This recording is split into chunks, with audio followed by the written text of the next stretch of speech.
Hello students, बहुत बहुत स्वागत है बेटा आप लोगों का एनसीईआरटी इन्फोबाइट्स के अगले वीडियो सेक्शन में। आइए एक बहुत important concept molecular basis of inheritance chapter class 11th के बाद हम 12th के कंटेंट में हैं और यहाँ पर आप समझ पाएंगे कि आरएनए वर्ल्ड हाइपोथेसिस क्या होती है। इस हाइपोथेसिस को प्रपोज करने वाले दो लोग हैं, एक का नाम है अलेक्जेंडर और दूसरे हैं रिच। अलेक्जेंडर और रिच ने एक हाइपोथेसिस प्रपोज करी और इन्होंने कहा कि एक समय में, प्रीवियसली अगर हम पास्ट की बात करें तो एक समय में there was the world of RNA. क्या समझा रहे हैं बेटा? कि ऐसा एक वर्ल्ड जो आरएनए का वर्ल्ड था, यानी आरएनए ही सब कुछ करता था। अब इस बात का प्रूफ भी है इनके पास। तो इन्होंने इस चीज को ऐसे समझाया that RNA has nature of multiple biomolecules. जैसे आरएनए के बारे में अगर आपको ध्यान से मैं समझाऊं तो आरएनए जेनेटिक तो है ही। इन सम वायरसेस आरएनए क्या है?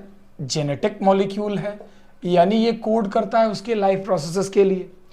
सेकेंड टाइम पर अगर हम आपसे बात करें तो आरएनए के अलग अलग फंक्शन है। जैसे कि आरएनए कैटेलिटिक है, means it catalyses several processes, तब आप इसे राइबोजाइम कहते हैं। अगर आपको थोड़ा मैं याद करा दूं तो प्रोकैरियोट में जो लार्जर सब यूनिट ऑफ राइबोसोम होता है, जिसके अंदर 23 आरएनए होता है, और यूकैरियोट में, ये प्रोकैरियोट का हो गया, और यूकैरियोट में जो 28 आरएनए होता है, ये दोनों ही कैटेलिटिक हैं, यानी राइबोजाइम के एग्जाम्पल हैं।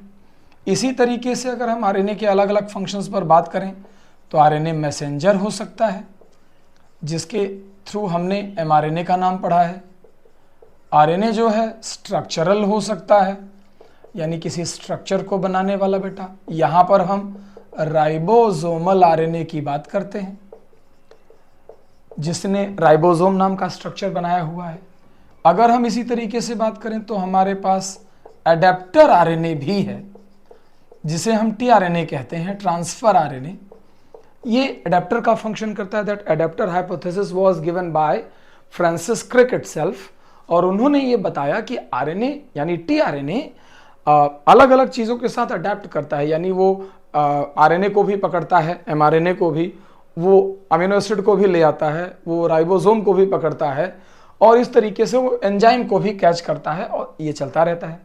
तो देखिए ज़रा, जेनेटिक, कैटेलिटिक, मैसेंजर, स्ट्रक्चरल और एडेप्टर, इतने तरह के फंक्शन करने वाला मॉलिक्यूल बहुत सारे, जाहिर सी बात है, एक्टिविटीज में पार्टिसिपेट कर सकता है। एनसीईआरटी में उन्होंने 3 का एग्जाम्पल दिया है, बहुत इंपॉर्टेंट। इन्होंने कहा कि आरएनए कैन फंक्शन एज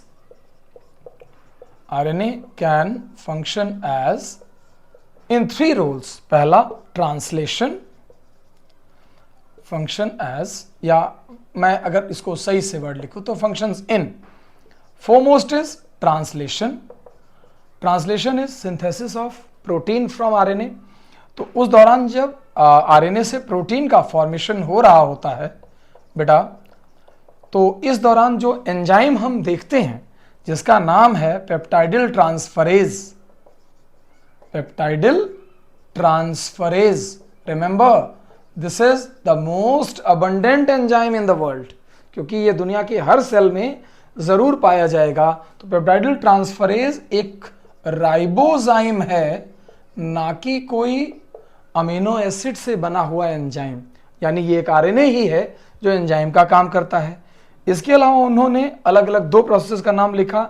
एक तो उन्होंने बताया कि जो स्प्लाइसिंग होती है।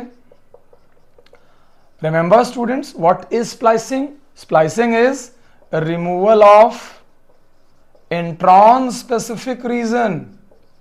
जो इंट्रॉन स्पेसिफिक रीजन्स को हटाने का काम करता है, उस प्रोसेस को हम क्या कहते हैं? Splicing. And that was caused by SNRNPs, snurps कहते हैं शॉर्ट में, मॉडर्न लिटरेचर में इन्हें स्नर्प्स कहा जाता है।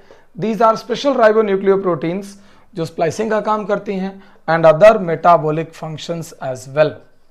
बहुत सारे दूसरे मेटाबॉलिक फंक्शन जिसमें आप मैसेंजर या स्ट्रक्चरल या कैटेलिटिक इंक्लूड कर सकते हैं।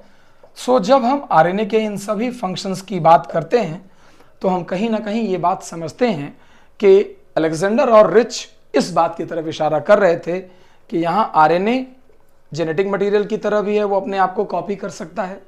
आरएनए से आरएनए जो कि एक मैसेंजर मॉलिक्यूल है वो भी बनता है, और फिर आरएनए से ही आरएनए यानी एक्सप्रेसेबल मॉलिक्यूल भी आरएनए ही हो सकता है।